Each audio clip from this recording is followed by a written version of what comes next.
how is one of the Red Sox top pitching prospects adjusting to his latest challenge, AAA?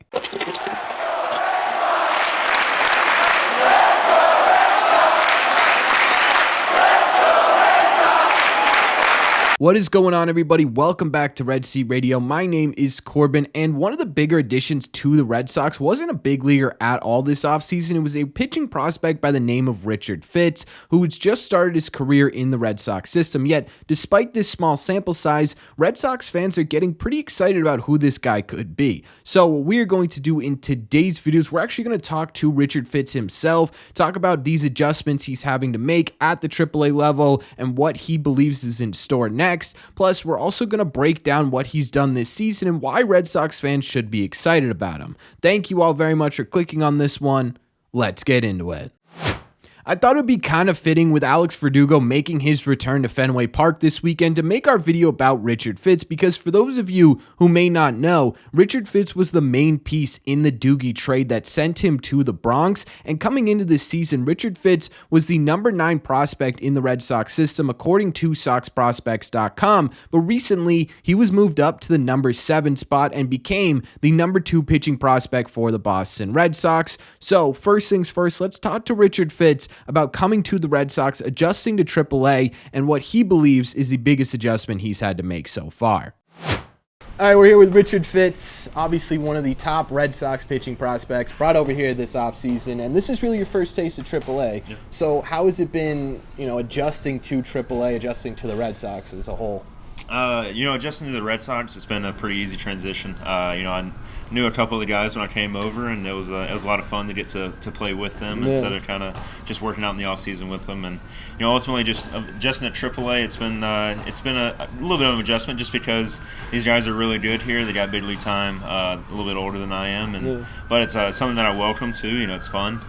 We're still playing baseball. The dimensions of the field are the same, so it's just going out there and doing what I can. Same, different field, same game, right? Oh yeah. Yeah. Recently, actually, your last start while we're recording this was incredible, right? You brought a no-hitter into the 7th. Yeah. What was sort of working well for you in your last start? Yeah, I don't know. I honestly, and looked up in the first or second inning, looked up at the velo when it was kind of down. I was like, man, I got to pick it up a little bit. But it was a fun game. I felt really relaxed and kind of just in control of all of my stuff, and was able to just throw a lot of strikes. I got ahead of a lot of guys, and ultimately just didn't have that many strikeouts. I had about 7, I think. So that's not bad for me, but also just kind of let the defense work behind me. Sure. And then you kind of came in a transition period for the Red Sox in general, where they call themselves the run prevention unit at the big league level. What have you seen sort of trickling down? I mean, obviously you don't have anything to compare it to, but has there been a difference in approach that you've seen from the Red Sox this year, and maybe something new you haven't seen before?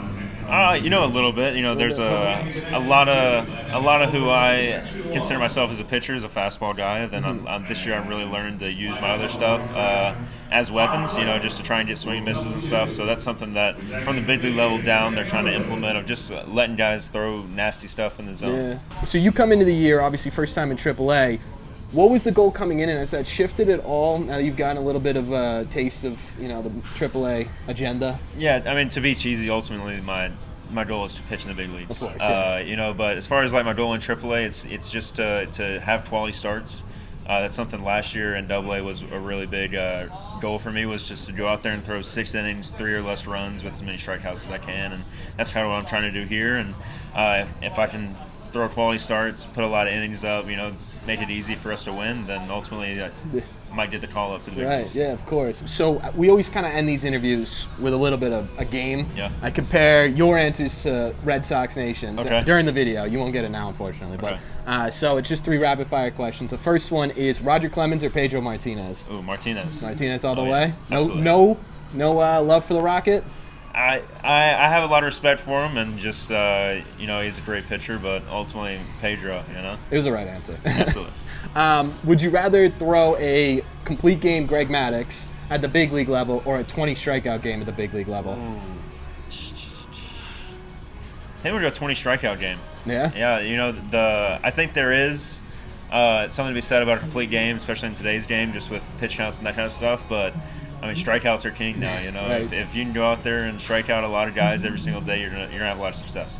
Makes sense. Yeah. And the last one is, would you rather have the best fastball in baseball or the best off-speed pitch in baseball? Fastball. Fastball. Just what I said. I love throwing a fastball. Right now I'm not throwing as many fastballs as I have in the past, but ultimately that's what I love throwing. Yeah. All right, man. I appreciate it. Thanks Absolutely. for taking. Okay, obviously a huge thank you to Richard Fitz himself for taking the time and talking to us today. He is an absolutely fantastic guy, both on and off camera. Before we get into breaking down his season and his interview, if you haven't already, do me a favor. Make sure you guys have hit that subscribe button. We talk Red Sox content almost every single day. Don't forget to also hit that like button as well. Not only does it help these videos out a ton, but it's the best way to let me know you're enjoying the content we are putting out. Thank you all very much for doing so. Let's break down this interview and Richard Fitz season. Okay, so there are a couple of really interesting things that I wanted to point out specifically from this interview. The first one I wanted to talk about was what he mentioned in terms of the adjustments he's making based on the Red Sox pitching philosophy. Now, we've seen this at the major league level where they're really trying to hone in on improving their off-speed pitches, and it's worked pretty well for the big league club. Now, what I really love about this interview is the indication that this isn't just something they're working on at the big league level. This is something they're utilizing throughout the entire minor league system, right? He mentioned that coming to the Red Sox, one of the big focuses was on these off-speed pitches, despite the fact that he believes his best pitch is his fastball. The reason I like this so much is because having that parallel level to level and really keeping everything sort of around the same area in terms of philosophy makes it even that much easier to get to the next level, right? That transition from AA or single A to AA or AA to AAA gets a little bit easier when you're doing very similar things. The reason I really like it with Richard Fitz is because obviously his next step is to become a big leaguer, and that's obviously the biggest step you are going to make in your minor league career. So to see those parallels to me is really fantastic. But how is this philosophy working out for Fitz so far? Well, so far this season, it's been all right on the surface. He has a 4.02 ERA, 11 games, 10 of them being starts, with a 4.05 FIP to go along with it. His strikeouts are down a bit this year compared to years in past at 7.55 per 9 innings.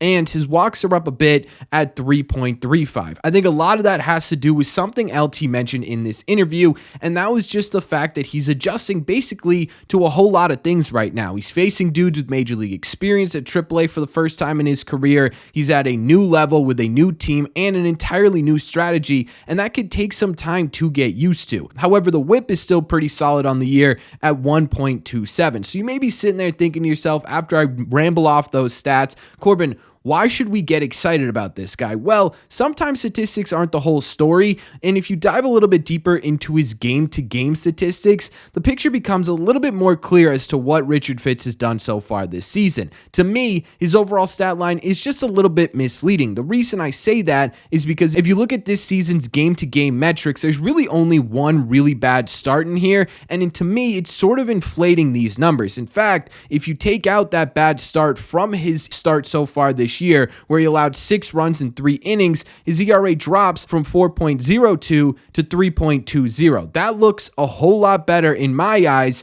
than a 4.02 does. Now, I know it's hard to just ignore the stinker because it did happen, right? You can't just write off every bad start a pitcher has, or every pitcher in Major League Baseball have a good ERA. But my point in showing this to you is that he has been good for 90% of the starts this season, and that is absolutely something to note. Taking these next steps and making the adjustments the Red Sox are really trying to focus on with Richard Fitz is going to be a major contributor. In fact, probably the biggest contributor as to what his role at the major league level looks like, because according to SoxProspects.com, right now Richard Fitz is mostly slated out to be a multi-inning reliever, and the reason for that is because he hasn't been able to master his third pitch yet. He's got a really great fastball that sits around 96 to 98 mile an hour with a little bit of life late in the zone. It does get a lot of swing and miss. He's got a pretty decent slider as well. An above average slider offering is what Sox Prospects called it. It's a pitch that he gets a lot of swing and miss on, but if you only have 2 pitches,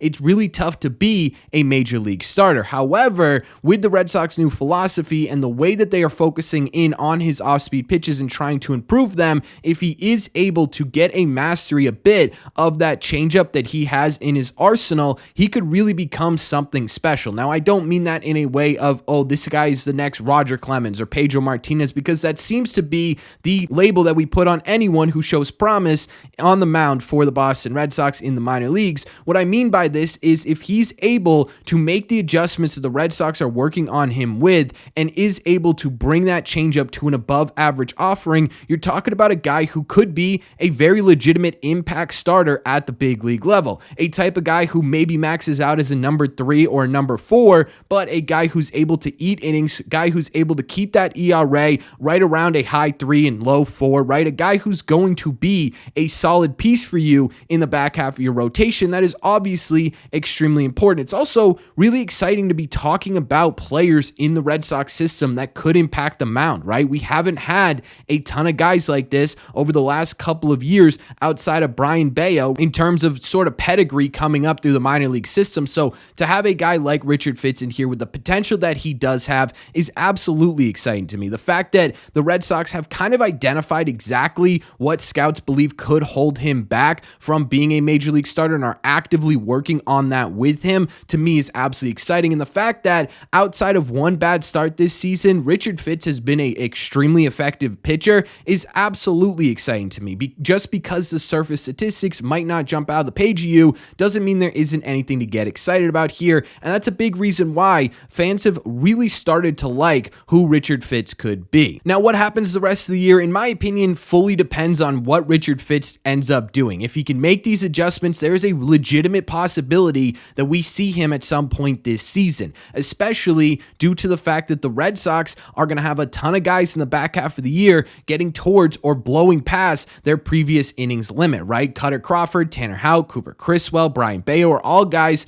who really haven't played a full season at the big league level yet, and they're going to be expected to throw a whole lot of innings. Guys like Richard Fitts are going to become pretty vital, especially in the second half of the season. If he's able to make those adjustments, I absolutely do think this is a dude who could make an impact not just on the future of the Red Sox, but on the 2024 Red Sox themselves. It all just sort of depends on how he's able to make those adjustments, but that's just my opinion. So let me know in the comment section down below, what do you think? Do you think there's reason to get excited about Richard Fitts? Do you think there's reason to doubt Richard Fitts? What are your thoughts on the interview and how he is viewing this season and the adjustments to AAA? What are your thoughts on Richard Fitts, the prospect in general? Let me know all your thoughts in the comment section down below. As always, if you made it to the end of this video, like I mentioned, if you're new here, make sure you guys have hit that subscribe button if you haven't already. We talk Red Sox content almost every single day. Also, make sure you guys have hit the like button as well. Helps these videos out a ton, mean a lot to me. Plus, it's the best way to let me know that you enjoy the content. If you didn't know already, these episodes are always available on the go. You can either listen on Spotify or Apple Podcasts. Links are in the description, or you can head over to your favorite podcasting app and look up Red Sea Radio. Thank you all very much for clicking on this one, and I will see you in the red seats.